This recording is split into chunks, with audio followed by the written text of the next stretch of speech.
This world wasn't always so small and petty. Thousands of years ago, while the rest of men prayed to gods, the Valyrians became them. Through magic or sheer will, they mastered the greatest creatures in history. A horse grants man dominion over the land, a ship over the sea. But dragons gave us the sky, and everything and everyone beneath it. At its height, my ancestors ruled the known world. Whatever parts we didn't weren't worth knowing.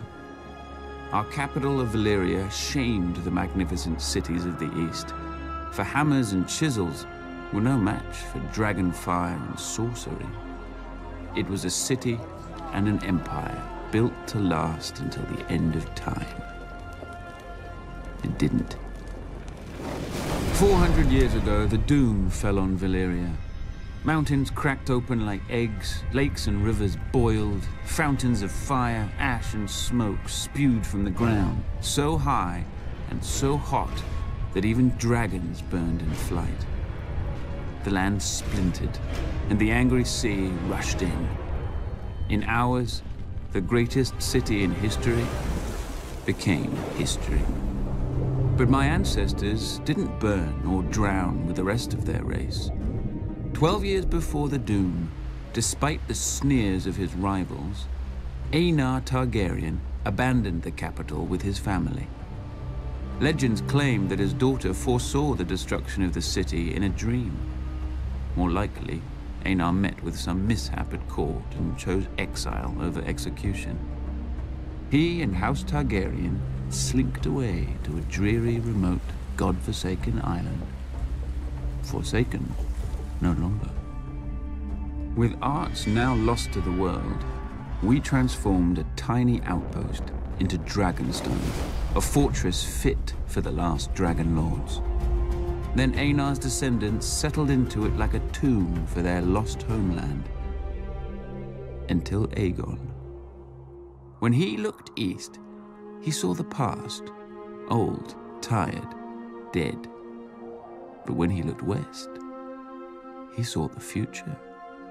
Gold in the ground, gold in the fields, and no dragons in the sky but his. He and his sisters, Rhaenys and Visenya, flew over the great continent, ostensibly visitors to a strange land. But when Aegon returned, he ordered construction of a massive table carved in the shape of Westeros, with all the notable rivers and mountains that they had seen. A personal map of the Seven Kingdoms, then ruled by 7 squabbling families. House Durrandon held the Stormlands from their seat at Storm's End, due south of Dragonstone. House Hora of the Iron Islands had also conquered and enslaved the Riverlands, and ruled them from Harrenhal, a monstrous castle rising on the shore of the God's Eye. House Stark held the frozen wasteland of the north, the oldest, largest, and emptiest of the kingdoms. House Lannister held the Westerlands, the wealthiest kingdom, thanks to their gold mines. House Gardner held the Reach, the second wealthiest kingdom, thanks to their crops. House Arryn held the Vale, or rather the Vale held them. The mountains were impassable, except through the Bloody Gate, which had never been taken. House Martell held the deserts of Dorne, probably because no one else wanted them. Together, the 7 kingdoms made Westeros, a realm that wasn't yet a realm, ruled by great families who didn't know what greatness was. Aegon would teach them. Hey, so what's going on, everyone, and welcome back to another video.